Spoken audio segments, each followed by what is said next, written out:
तो बच्चों आज हम करने वाले हैं method of preparation of haloalkanes और इस चैप्टर का हमारा ये थर्ड लेक्चर है। तो हेलो एल्केन्स की प्रिपरेशन जो टोटल हमारे पास 5 मेथड्स हैं। सबसे पहला है हमारे पास from alcohols, second from alkene, तीसरा हम करेंगे फ्रॉम एल्केन, फोर्थ करेंगे by exchange of halide ion and last है हमारे पास from silver salt of fatty acids. So let us discuss one by one. तो पहला हम स्टार्ट कर रहे हैं from alcohol. This is the first method of preparation of haloalkanes. तो इसके सब पार्ट है जी। आगे number A, by the action of HX halogen acid. आपको पता है ये क्या होता है, HCl, HBr and HI on alcohol. So by the action of halogen acid on alcohol, जैसे हमने ये लिया जी इथेनॉल और इसको हमने ट्रीट किया कंसंट्रेटेड HCl के साथ इन the presence of anhydrous ZnCl2। तो हमारे पास क्या हो जाएगा, यहां पे OH की जगह पे Cl आ जाएगा और H2O। In the same way अगर हम, दिस इज प्राइमरी एल्कोहल और अगर हमने सेकेंडरी एल्कोहल लिया प्रोपेन-टूओल, जो कि हमारा सेकेंडरी एल्कोहल होता है, और उसको भी अगर हमने HCl के साथ ट्रीट किया, कंसंट्रेटेड HCl के साथ, इनको हम हीट करते हैं रादर, एनहाइड्रस ZnCl2, तो हमारे पास क्या बन गया जी, CH3 CHCl CH3 plus H2। तो दिस इज क्लोरोइथेन या ethyl chloride and this is two chloropropane यानी आइसोप्रोपाइल क्लोराइड। तो ये जो दोनों एग्जांपल्स है यहां पे लिख देते हैं। This is a by name reaction. आपको पता है ऑर्गेनिक रिएक्शन में हमारे पास बहुत सारे जो रिएक्शंस है वो बायनेम रिएक्शंस होती है। तो this is called Groove's process. Groove's process.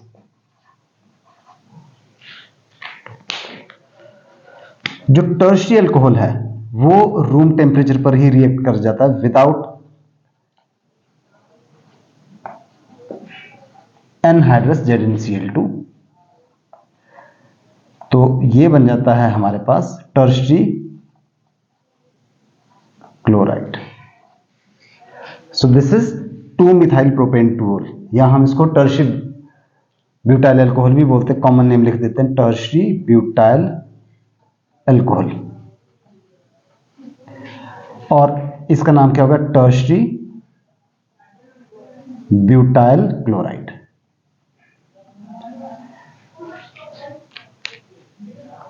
IUPAC name आपको पता है 2-मिथाइल प्रोपेन-टूओल, और यहां पे क्या नाम होगा, 2-क्लोरो-2-मिथाइल प्रोपेन। तो यहां पे अगर हम देखें कुछ इसके बारे में इंपॉर्टेंट बातें कर लेते हैं, फिर आगे HCl और HBr और HI के बारे में भी देखेंगे। तो यहां पे जैसे मैंने सबसे पहले तो आपको बता दिया कि जो प्राइमरी और सेकेंडरी एल्कोहल, इसको क्या बोलते हैं हम, ग्रूव्स प्रोसेस बोलते हैं। तो इंपॉर्टेंट पॉइंट इसी में ही जो हमारे को याद रखने चाहिए कि जो ऑर्डर ऑफ रिएक्टिविटी है ना, order of reactivity of alcohol, वो क्या है, टर्शियरी सबसे जल्दी रिएक्ट करता है, then secondary and then primary. दूसरा है order of reactivity of HX halogen acid. अभी तो हमने HCl का लिया, HBr और HI भी हम डिस्कस करने वाले हैं। So HCl then HBr and then HI, या कह लो कि HI is the more reactive. तीसरा पॉइंट क्या है इसके बारे में कि this is example of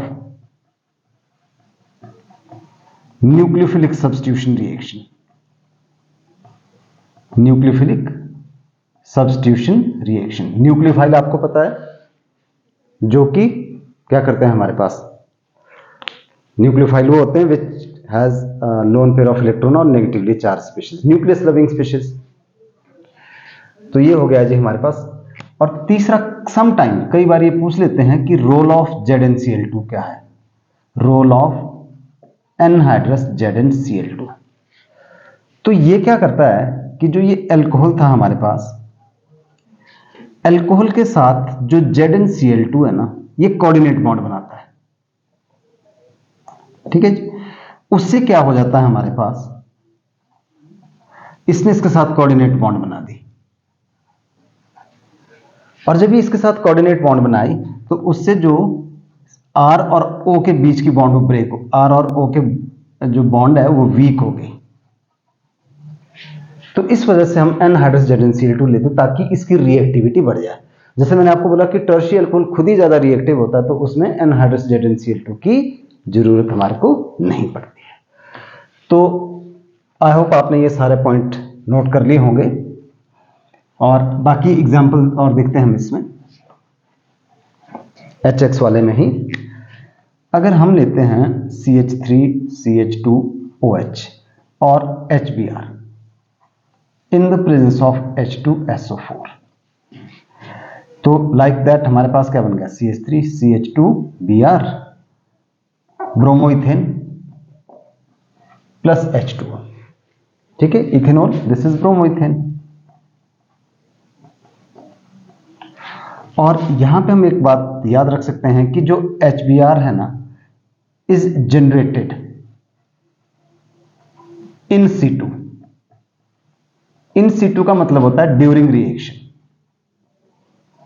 reaction के दौरान ही हम इसमें बनाते हैं। कैसे बनाते हैं, KBr प्लस H2SO4 से मिलकर हमारे पास बन गया HBr 2KBr और 2HBr प्लस K2SO4। तो इस तरह से बनाते हैं। सिमिलरली अगर हम अल्कोहल लेंगे और HI डालेंगे इसमें, इन the presence of H3PO4, this is called phosphoric acid. एक फॉस्फोरस होता है, एक फॉस्फोरिक होता है, तो दिस इज फॉस्फोरिक एसिड, या some time also called orthophosphoric acid. तो यहां पे क्या बन गया, CH3CH2I प्लस H2O। तो what is this, this is iodo ethane. ठीक है, और लाइक HBr, जो हम HI को कैसे जनरेट करेंगे, अगेन 2KI प्लस H3PO4। तो हमारे पास क्या बन गया, make it this 3HI plus K3PO4, इस तरह से बन गया हमारे पास। तो ऐसे ही इसको भी जनरेट किया जाता है। तो कई बार जब हमारे को क्वेश्चन आते हैं कंप्लीट करने में, तो एरो के ऊपर ऐसा भी लिखा हो सकता है कि KI प्लस H3PO4। तो KI प्लस H3PO4 का मतलब HI। Similarly KBr plus H2SO4 का मतलब क्या है कि HBr in the presence of H2SO4। So this is the first part from alcohol का by the action of halogen acids on alcohol. Second part चलते हैं, बी पार्ट इसका, alcohol का ही। एंड जो बी पार्ट है हमारा, that is by the action of phosphorus halide PX3 और PX5, इसको बोलते हैं फॉस्फोरस हैलाइड। जैसे CH3CH2OH इथेनॉल लिया हमने और PCl5 इसमें डाल दिया, तो क्या बना हमारे पास, CH3CH2Cl, क्लोरोइथेन नाम आपको आते हैं लिखने, प्लस POCl3 प्लस HCl। और अगर हम PCl3 लेंगे, चलिए इस बार ये ले लिया हमने, तो हमारे पास क्या बन गया जी, हमारे पास क्लोरोप्रोपेन बन गया, 1 chloropropane. This is propane 1-ol and this is 1 chloropropane plus H3PO3।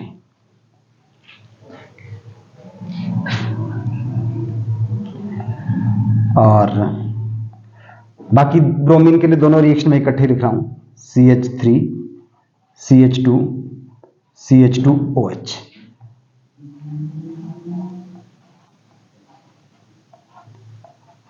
PbR3 ये बनता है P प्लस रेड,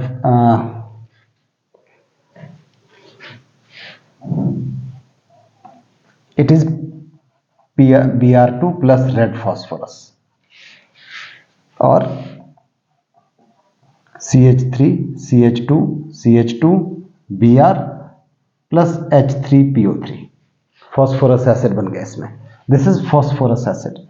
लाइकवाइज यहां पे भी अगर हम Pi3 लेते हैं तो हमारे को लेना पड़ेगा I2 प्लस रेड फॉस्फोरस। तो ये क्या बन गया जी, CH3 CH2 CH2I plus H3PO3। This is 1 bromopropane, this is 1 आयोडोप्रोपेन। तो नोट वही बात कि Pi3 and PbR3 is prepared in situ। In situ एक वर्ड लिखा होता है, दैट इज ड्यूरिंग रिएक्शन। कैसे? Br2 और रेड फॉस्फोरस की प्रेजेंस में, यानी हम लेंगे या तो Br2 प्लस फॉस्फोरस या I2 प्लस फॉस्फोरस, तभी हमने ये यहां पे लिखा हुआ है। मतलब हम इनको, ये अनस्टेबल कंपाउंड है तो इनको स्टोर करके रखना थोड़ा डिफिकल्ट होता है, इसलिए हम क्या करते हैं, इसमें Br2 और रेड फॉस्फोरस या I2 और रेड फॉस्फोरस की प्रेजेंस में इनको प्रिपेयर करते हैं। सो थर्ड पार्ट आते हैं जी अल्कोहल का, जो सब पार्ट है हमारे पास।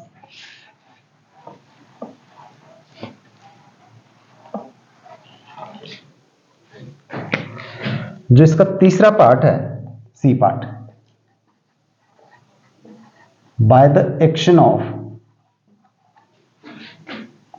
Thionyl chloride. Thionyl chloride, this is known as Darzens method.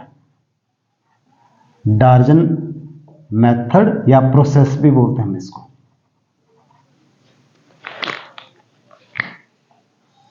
Darzens method और प्रोसेस। अगर हमने कोई ये अल्कोहल ले लिया, सिंपल सा alcohol SOCl2, this is called thionyl chloride, in the presence of pyridine, तो हमारे पास क्या बन गया, CH3 CH2Cl plus HCl gas and SO2 gases. अभी जो हमने ऊपर बहुत सारे रिएक्शंस लिखे, जैसे क्लोरोएल्केन बनाने के लिए हमने HCl डाला उसमें, या PCl3 और PCl5 डाला अल्कोहल में, तो उसमें और इसमें डिफरेंस क्या है, मतलब इस मेथड की एडवांटेज क्या है। तो पहली बात आपने याद रखना कि this is best method for chloroalkane, for RCl। क्यों? बिकॉज जो साइड प्रोडक्ट थे ना हमारे पास, क्या क्या थे साइड प्रोडक्ट्स, इसमें बन रहा है एक HCl और एक SO2। तो side product being gases escape from reaction mixture, वो बाहर निकल जाती है, लिविंग बिहाइंड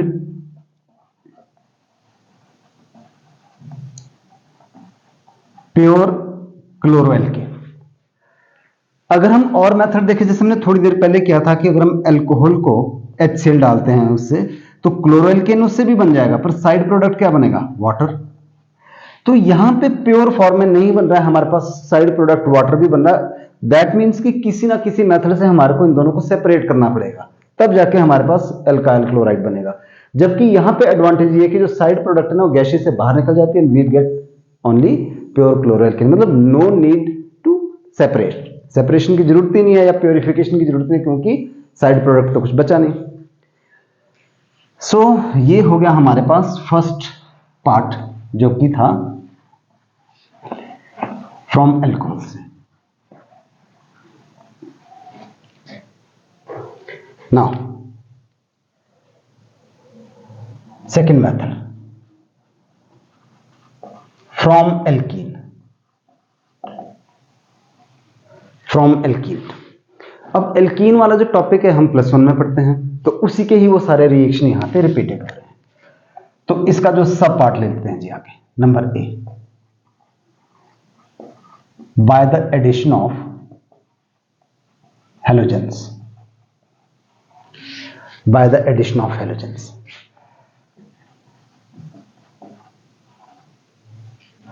जैसे मैंने ये लिया Cl2 डाल दिया इन द प्रेजेंस ऑफ CCl4, तो क्या हो गया हमारे पास, ये बन गया जी 1,2-डाइक्लोरोइथेन। और आपको याद होना चाहिए, हमने ये पढ़ा था स्टार्टिंग में कि अगर दोनों हेलोजन एडजेसेंट कार्बन पे आए तो उसको हम क्या बोलते हैं, this is called vicinal डायहैलाइड।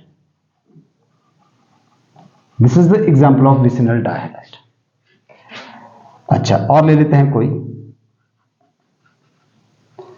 Br2 लिया। Br2 का जो कलर होता है वो होता है ब्राउन कलर, येलोइश ब्राउन। और अगर हम इसको CCl4 में डाल दें तो अगेन वैसे ही हो जाएगा हमारे पास 1,2-डायब्रोमो इथेन। तो ये जो प्रोडक्ट बना इसमें Br का कलर जो है ये कलरलेस हो गया, यानी जो इसका ब्रोमीन का brown colour, yellowish brown colour था, वो डिस्चार्ज हो गया। तो इसका मतलब क्या हुआ कि this reaction is used as test for alkene. +1 में भी पढ़ा हुआ है हमने कि this reaction is used as a test for alkene. Alkene को टेस्ट करने के लिए, एल्कीन अगर एक टेस्ट ट्यूब में एल्कीन है, एक में एल्केन है, हमने क्या कर दिया, दोनों में ब्रोमीन डाल दिया जिसमें उसका कलर डिस्चार्ज हो गया, दैट मीन्स कि उसके अंदर एल्कीन थी। तो ये हो गया first part, by the addition of halogen. Number B, by allylic substitution. Allylic carbon कौन सा होता है, डबल बॉन्ड से नेक्स्ट कार्बन। तो अगर हम क्या करते हैं, ये लिया जी हमने प्रोपीन और इसमें Cl2 डाल दिया। अब ध्यान देना है आपने कि अगर Cl2 ऊपर भी डाला हमने तो क्या हो गया, दोनों जगह ऐड हो गया। Br2 डालते तभी दोनों जगह ऐड हो गया। तो यहां पे कंडीशन बहुत इंपॉर्टेंट रोल प्ले करती है कि हम किसकी प्रेजेंस में कर रहे हैं ये रिएक्शन। अगर हमने यहां पे सनलाइट और कई बार यूवी और कई बार सिंपली हीट लिखा होता है, तो इस बार एडिशन नहीं होगी। एडिशन कब होगी, CCl4 की प्रेजेंस में। तो यहां पे होगी हमारे पास एलाइलिक सब्स्टिट्यूशन, यानी डबल बॉन्ड से नेक्स्ट। तो हमारे पास बन जाएगा ये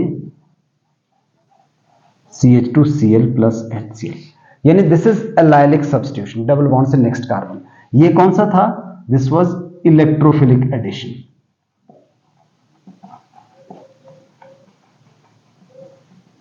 ये रिएक्शन कौन सा था, इलेक्ट्रोफिलिक एडिशन। और ये कौन सा होगा, allylic substitution, and this is also called free radical substitution. इसमें ये फ्री रेडिकल सब्स्टिट्यूशन का रिएक्शन हुआ हमारा। तो ये भी हमारे को रखना होता है याद, ठीक है। अच्छा, यहां पे एक और पॉइंट नोट कर लेते हैं हम कि एक बेस्ट रिएजेंट है एलाइलिक सब्स्टिट्यूशन के लिए, उसका नाम है NBS। नोट लिख लेते हैं बी पॉइंट में ही।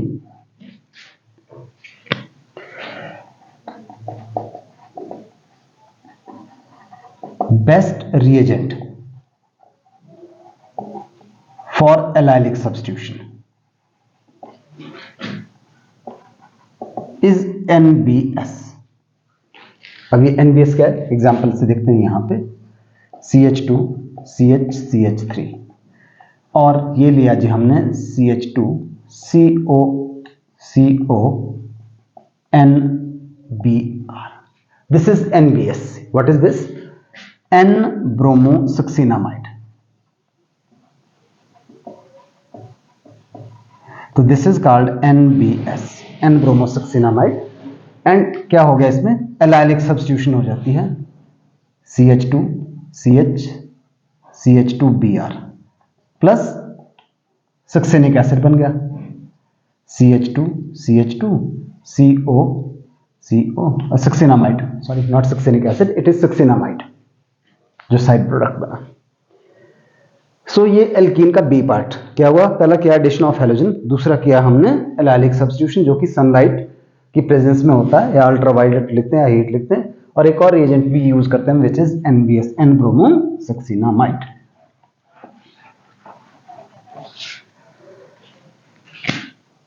इसी का ही सी पार्ट,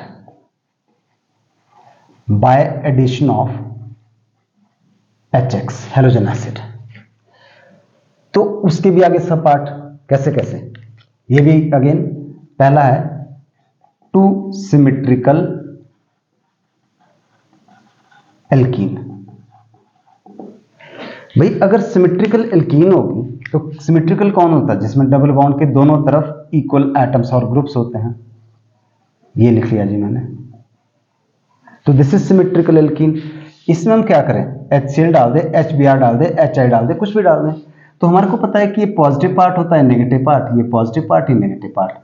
तो एक जगह पॉजिटिव पार्ट ऐड करते हैं, एक जगह हम नेगेटिव पार्ट ऐड करते हैं, कहीं पे भी कर सकते हैं।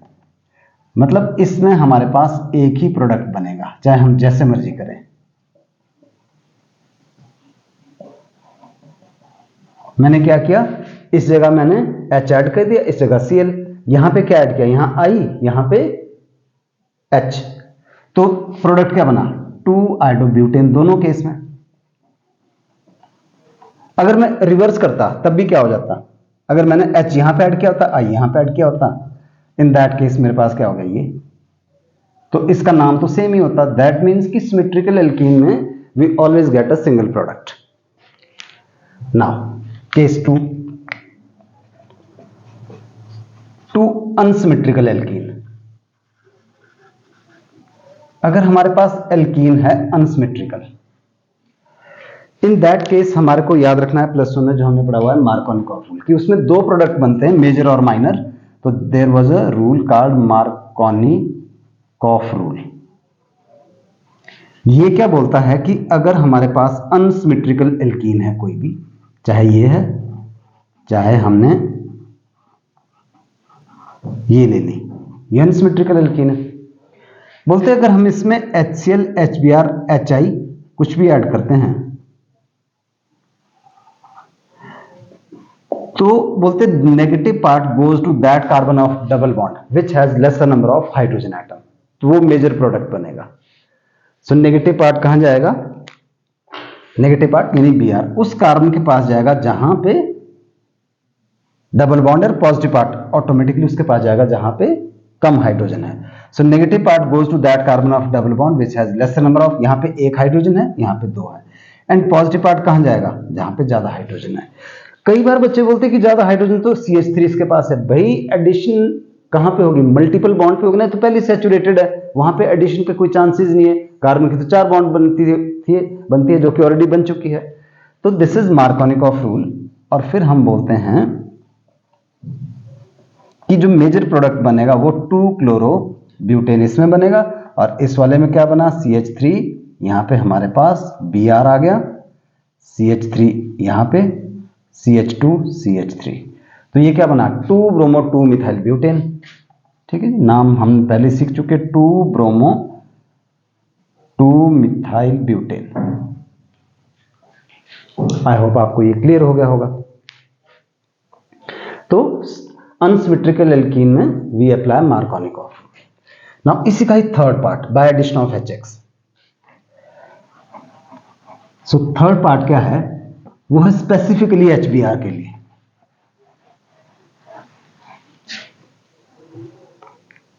सो इसी का ही third part, addition of HBr।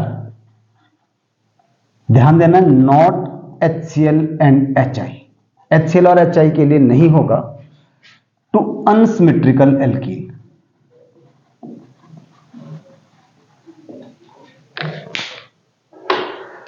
तो उसके लिए हमारे पास एक रूल था जिसको बोलते हैं हम anti Markovnikov rule. Anti Markovnikov rule और आल्सो कॉल्ड पेरोक्साइड इफेक्ट। तो हेडिंग क्या था, addition of HBr to unsymmetrical alkene, पूरा नहीं हुआ था, इन पेरोक्साइड। मैंने जरा हेडिंग कंप्लीट नहीं लिखा हुआ था, ये बात थी कि addition of HBr not HCl and HI to unsymmetrical alkene in peroxide. यानी जो पेरोक्साइड इफेक्ट होता है it is only applicable to addition of HBr, not to HCl और HI। क्यों, आपको +1 के कॉन्सेप्ट समझने पड़ेंगे। जो हमारा एल्कीन वाला टॉपिक है उसमें पूरा मैकेनिज्म में सारा ये दिया हुआ है। सो इसके लिए होता है anti Markovnikov rule, peroxide effect, और इसका एक नाम था खेराश इफेक्ट, KHARSCH, खेराश इफेक्ट। तो ये क्या बोलता है कि अगर हम अनसिमेट्रिकल एल्कीन ले रहे हैं, जैसे ये ले लीजिए हमने अनसिमेट्रिकल एल्कीन, और इसमें हमने HBr ऐड कर दिया इन the presence of peroxide. Peroxide जैसे ये बेंजोइल पेरोक्साइड हो गया, ठीक है, जिसमें O सिंगल बॉन्ड होती है। तो बोलते हैं जो एडिशन होगी ना, it will take place opposite to Markovnikov rule, means negative part इस बार वहां पे जाएगा जहां पे ज्यादा हाइड्रोजन है मल्टीपल बॉन्ड के, और पॉजिटिव पार्ट वहां जाएगा जहां पे कम हाइड्रोजन है। तो मतलब addition will take place opposite to Markovnikov rule, इसलिए इसको बोलते हैं एंटी मार्कोनिकॉफ रूल। तो जो मेजर प्रोडक्ट इस केस में बनता है वो बनेगा हमारे पास 1 ब्रोमोप्रोपेन। पर एक बात का ध्यान रखना कि it is applicable only to addition of HBr, not to HCl and HI। तो अगर HCl और HI भी दिया हो और पेरोक्साइड भी लिखा हुआ है एरो के ऊपर, देन उस केस में क्या बनेगा हमारे पास, एडिशन मार्कोनिकॉफ रूल के हिसाब से ही होगी, मींस उस केस में 2 क्लोरोप्रोपेन या 2 आयोडोप्रोपेन ही बनेगा मेजर प्रोडक्ट। ये ध्यान रखना है आपने।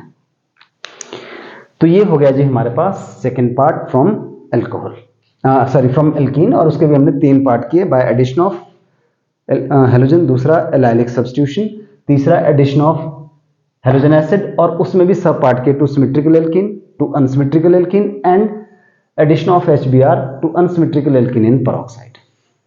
चलिए अगला पार्ट करते हैं, और ये भी फिर से आ गया जी, जो इसका थर्ड पार्ट आता है हमारे पास। थर्ड पार्ट कौन सा था, फ्रॉम एल्केन। एल्केन, तो this is free radical substitution.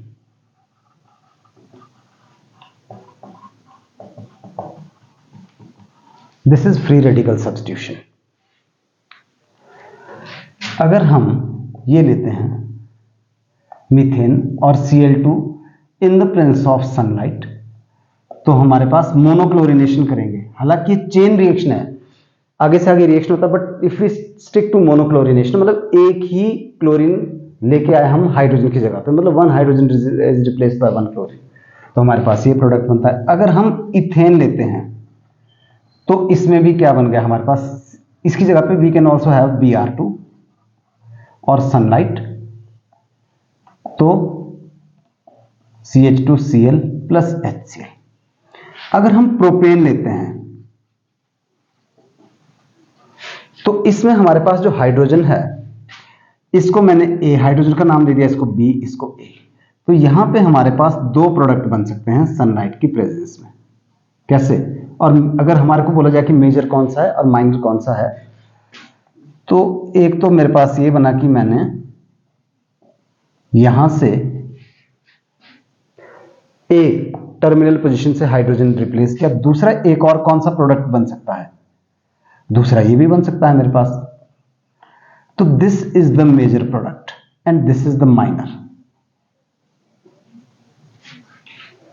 तो आपने एक बात याद रखनी है कि जो ease of replacement of hydrogen वो ऐसी होगी कि जो टर्शरी वाला हाइड्रोजन एटम है वो जल्दी रिप्लेस होगा देन सेकेंडरी देन प्राइमरी। तो जो जल्दी रिप्लेस होगा वो ज्यादा क्वांटिटी में प्रोडक्ट बनेगा। तो यहां पे ये हाइड्रोजन कौन सा है, प्राइमरी हाइड्रोजन, ये कौन सा है, सेकेंडरी। तो सेकेंडरी हाइड्रोजन जल्दी या इजीली रिप्लेस होगा और फिर जाके हमारे पास ये मेजर प्रोडक्ट बनेगा। तो it is the third method from alkene. और चलते हैं आगे, थर्ड मेथड फ्रॉम एल्केन था, not alkene. And the fourth method आते हैं जी हम bye exchange of halide. Fourth method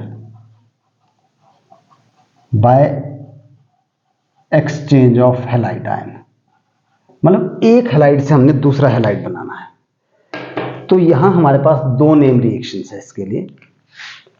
the first is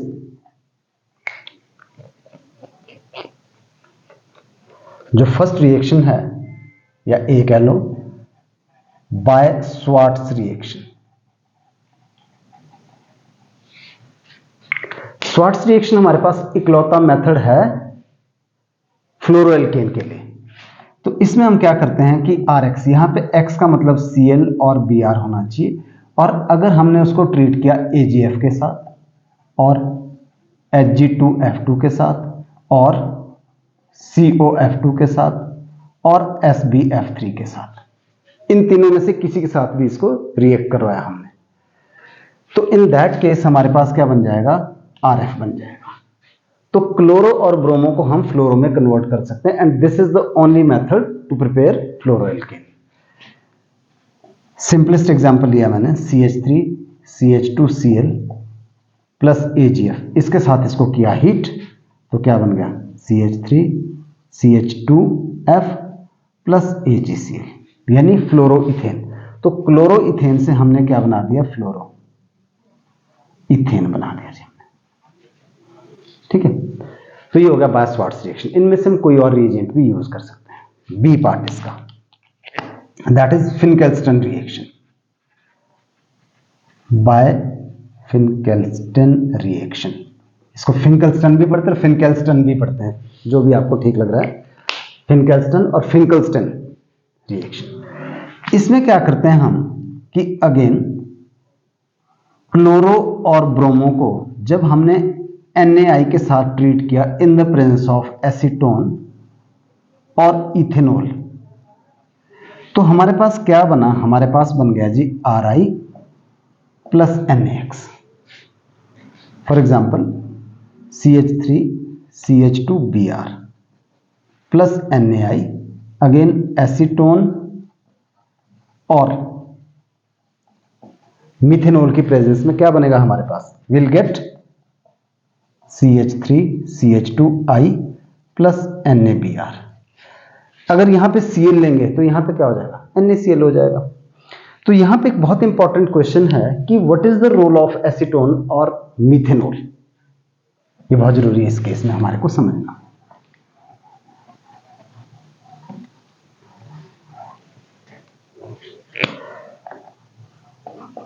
so role of acetone या मिथेनॉल,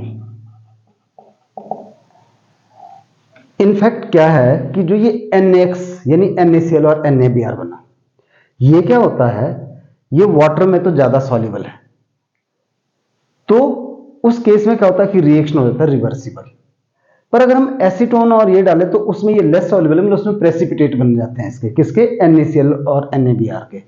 तो उससे क्या होता है कि रिएक्शन जो है फॉरवर्ड डायरेक्शन में शिफ्ट हो जाता है, मतलब ये यहां से हट जाता है, वापस नहीं हो पाता। तो in accordings with Le Chatelier principle, equilibrium shift to the forward direction. क्या बोला मैंने कि जो NaCl और NaBr they are less soluble in acetone than water, hence form insoluble precipitate in acetone। तो एसीटोन में वो क्योंकि वो कम सॉल्युबल है तो वाटर में ज्यादा सॉल्युबल है, तो hence form insoluble precipitate in NaCl in acetone, therefore shift equilibrium in forward direction। Board में भी क्वेश्चन आया हुआ है आई थिंक 2021 में, कि उसमें MCQs में था कि भाई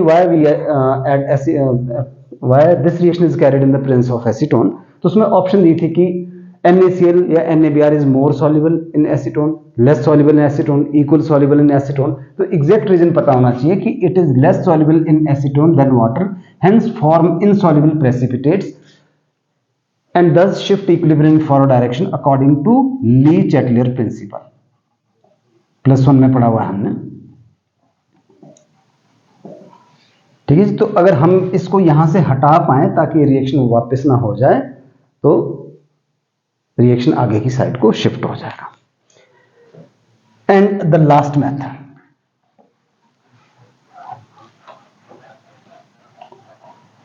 सो लास्ट मेथड है जी हमारा, और from silver salt of fatty acid. This is the fifth and last method. From silver salt of fatty acid.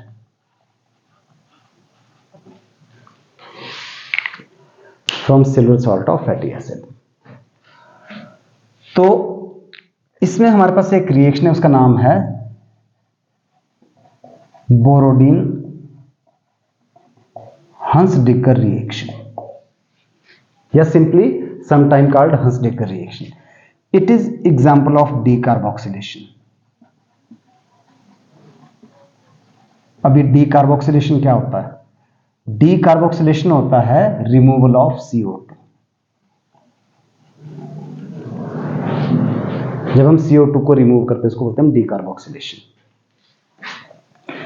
अगर हम इसमें silver salt of fatty acid लेते हैं, दिस इज सिल्वर एसीटेट. कितने carbon है इसमें? 2 कार्बन. जब हम इसको Br2 के साथ हीट करते हैं इन द प्रेजेंस ऑफ CCl4, तो हमारे पास क्या बनता है कि ब्रोमो एल्केन बन जाता है, पर उसमें कार्बन कम हो जाते हैं क्योंकि डीकार्बोक्सिलेशन होगी ना. तो जब भी डीकार्बोक्सिलेशन होती है तो चेन छोटी हो जाती है, उसको बोलते हैं हम डिसेंड करना, चेन को छोटी करना. तो हमारे पास बना ब्रोमोमीथेन, यानी जितने कार्बन यहां थे उससे एक कार्बन कम हो गया. अगर यहां पे सिल्वर प्रोपिनोएट लेते हैं हम, मतलब 3 कार्बन, तो यहां पे 2 बच जाते हैं. हमारे पास क्या बन जाता? ब्रोमोइथेन. तो कार्बन इसमें कम हो जाते हैं, तो इसको बोलते हैं हम Borodin Hunsdiecker reaction, and this is the example of decarboxylation. तो इस क्लास के लिए हमने ये मेथड ऑफ प्रिपरेशन किए. नेक्स्ट वीडियो क्लास में हम क्या डिस्कस करेंगे, इनके ऊपर क्वेश्चन. ऑर्गेनिक केमिस्ट्री पढ़ने का एक बेस्ट तरीका की क्या है कि जितने आप क्वेश्चंस को सॉल्व करोगे उतनी आपकी इसके ऊपर आपको रिएक्शन लर्न होंगे, आपकी मास्टरी होगी. It is just like mathematics. आपने एक बार फॉर्मूला पढ़ लिया, अगर उसके बाद आपने क्वेश्चन प्रैक्टिस नहीं किए तो आपको समझ नहीं आएगा. सेम चीज अभी हमने जैसे मेथड ऑफ प्रिपरेशन किए, इनके ऊपर हम डिफरेंट क्वेश्चंस करेंगे, कुछ कन्वर्जन्स करेंगे, कुछ कंप्लीट वाले रिएक्शंस करेंगे, तो फिर जाके हमारे पास ये जो चीज जो है क्लियर हो जाएगी. तो आप तब तक इसको प्रॉपर रिवाइज करके रखें और नेक्स्ट वीडियो लेक्चर में मिलते हैं इनके कुछ प्रॉब्लम्स के ऊपर. Thank you.